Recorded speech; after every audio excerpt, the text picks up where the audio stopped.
Welcome back, everyone. I hope you're doing well. We got the Armchair Historian with the World War II perspective from China.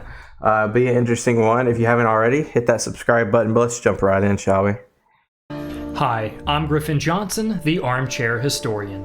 Western history says that the Second World War began on September 1st, 1939, with the invasion of Poland by Nazi Germany. False. But the Republic of China had fought Imperial Japanese aggression for a full 8 years before the first panzers rolled into Poland. True. And China would spend the war riven with internal strife even as they beat back the Japanese. In this video, we will look at the Second World War from the Chinese perspective, who fought for their very existence as a people. Oh yeah. Probably suffered more than anyone, I would say, besides the Russians. Imperial Japan first brought conflict to China with the 1931 invasion of 8 years. 8 years prior. Manchuria. But this conquest did not satiate their colonial ambitions, and the empire thus began rattling the metaphorical katana around Shanghai in 1932 before invading the Zhejiang province the following year. 1936 would see the Japanese and Nazi Germany sign the Anti-Comintern Pact, and Chinese dictator Chiang Kai-shek began courting German support for his internal struggle against the Chinese Communist Party, or CCP, who were quickly winning the hearts and minds that his Chinese nationalist movement, or Kuomintang, could not. But ideological agreement did not bring peace, as the Japanese moved on the Soyuan province even as the Chinese and Germans traded anti-communist messages. Open war in China would break out following the Marco Polo Bridge incident in 1937, where What? Chinese and Oh, it was named after Marco Polo. I was about to say it 700 years later. Japanese forces on the outskirts of Peking exchanged fire after Japanese troops crossed into Chinese territory in a naked provocation. A full-scale invasion of the Republic of China ensued. Before we continue, I'd like to say a few words about our spot-up vitamin carefully were intended to acquire physical and attention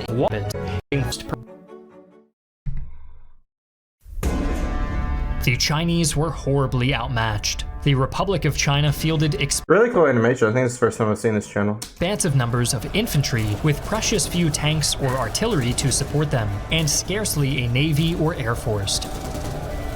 Journalist Du Zhongyuan chronicled the struggles of Chinese troops. Each day they only got one meal, because the supply transport corps were so often bombed by enemy aircraft. But what I felt saddest about was that when our side withdrew, a lot of our seriously wounded brothers had no one to look after them.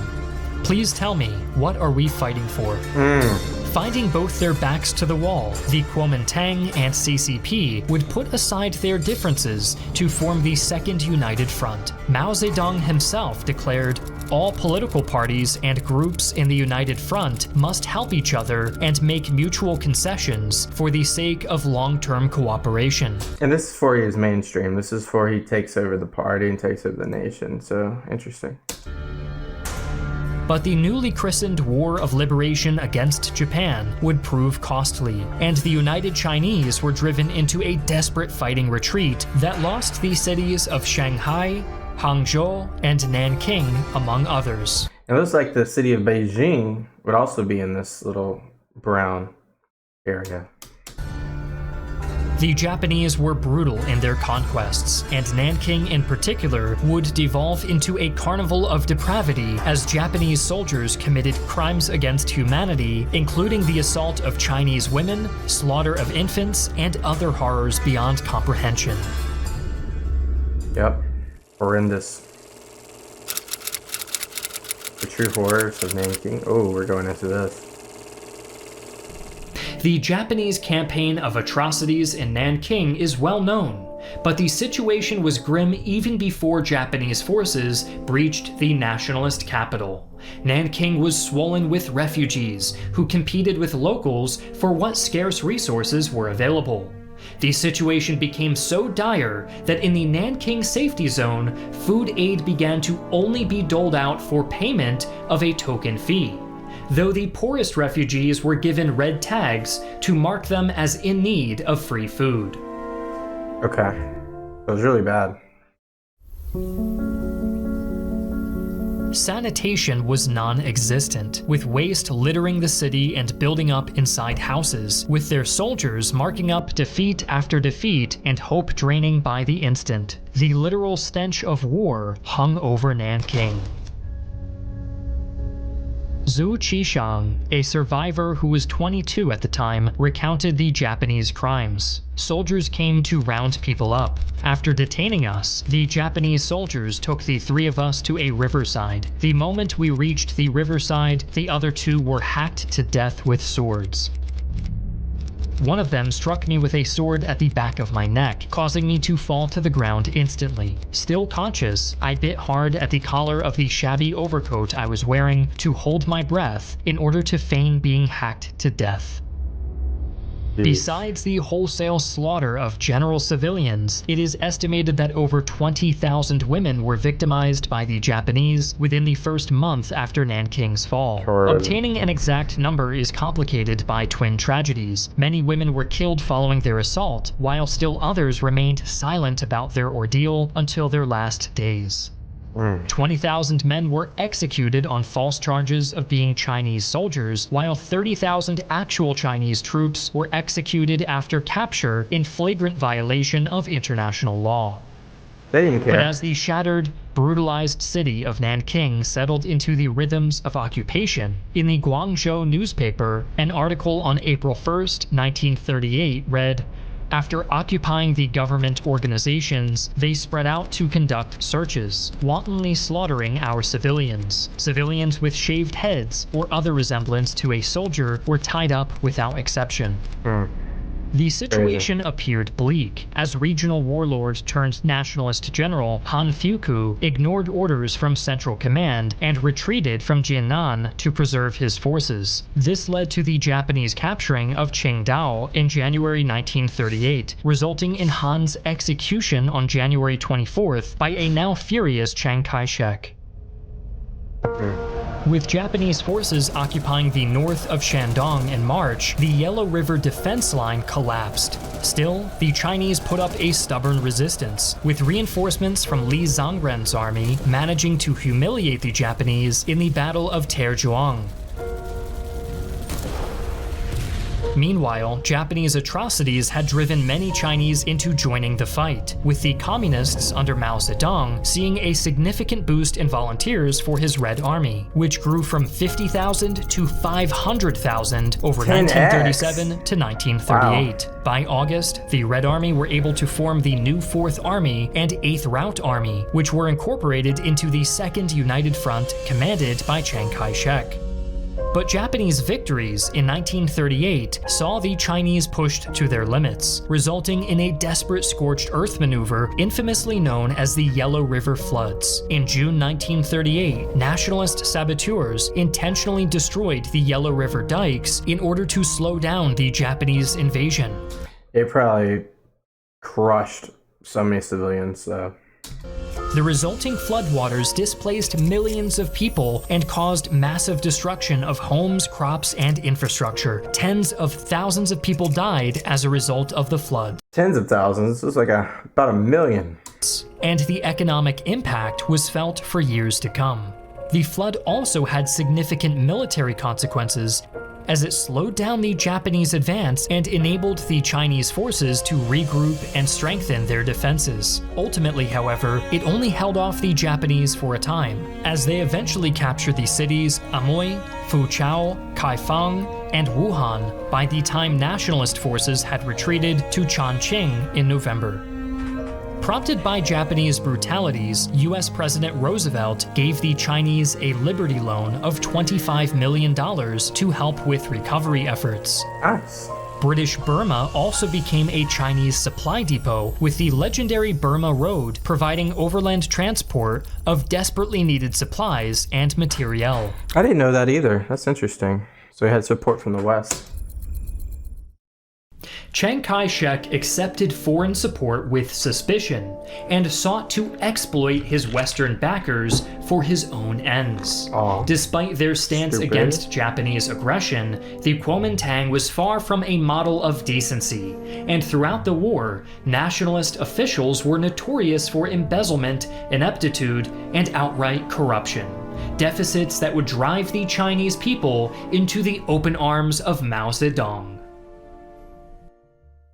1939 would see the Chinese continue to lose territory, and in 1940, the Japanese consolidated their gains into a puppet state under ultra-conservative and anti-communist Wang Jingwei, who began pressuring the British to close the Burma Road.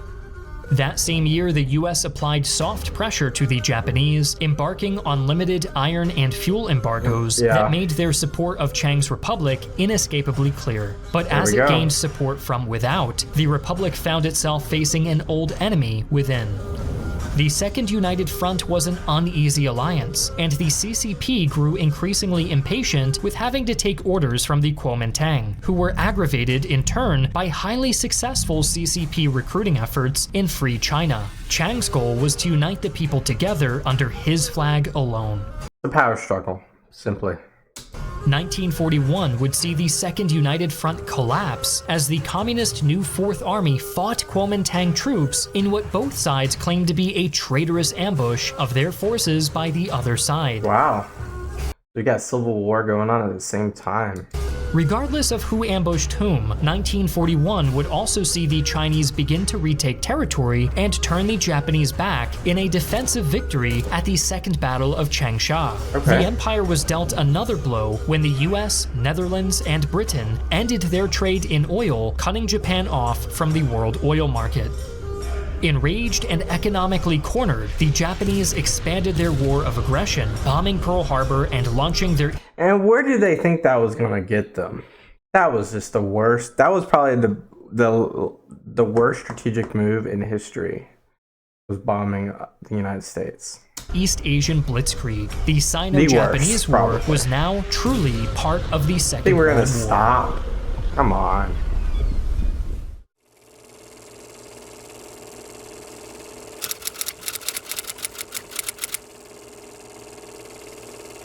January 1942 saw the Japanese finally succeed in conquering Changsha, and the Chinese defense became a scorched earth one. As the Kuomintang and CCP withdrew, they burned bridges and stripped factories, with many workers carrying off equipment in hopes of setting up shop in Free China. Some Chinese troops withdrew to British India, while others moved to reinforce defensive positions elsewhere in the country. The Japanese would end the year capturing the city of Leisho, which cut the Burma Road definitively. Japan's attack on the United States and invasion of East Asia topped off a major crisis within the Chinese resistance. Despite the resistance once again fracturing along party lines, both nationalist and communist forces continued to engage in frontline actions, guerrilla warfare, sabotage, and propaganda campaigns against the Japanese invaders. Kuomintang leadership attempted to resupply and reorganize troops with the help of American and British allies, although corruption within the nationalist upper circles led to friction with the West. American funds that had been intended for use against Japan were instead directed toward fighting communist forces who were gaining influence throughout southern China. That's crazy, isn't it? Thanks to the guerrilla efforts of the rebuilt New Fourth Army under Commander Chen Yi. As 1943 dawned, the nationalists began rebuilding their forces in India, but not without struggle. 60 to 70% of inductees did not finish basic training, with the majority deserting. Dang, they're going for quantity over quality then. While a full 20% starved to death behind Allied lines. Over $100 million in materiel and aid given to them by the US was siphoned off to prepare for an eventual conflict with the CCP after the war. That's crazy.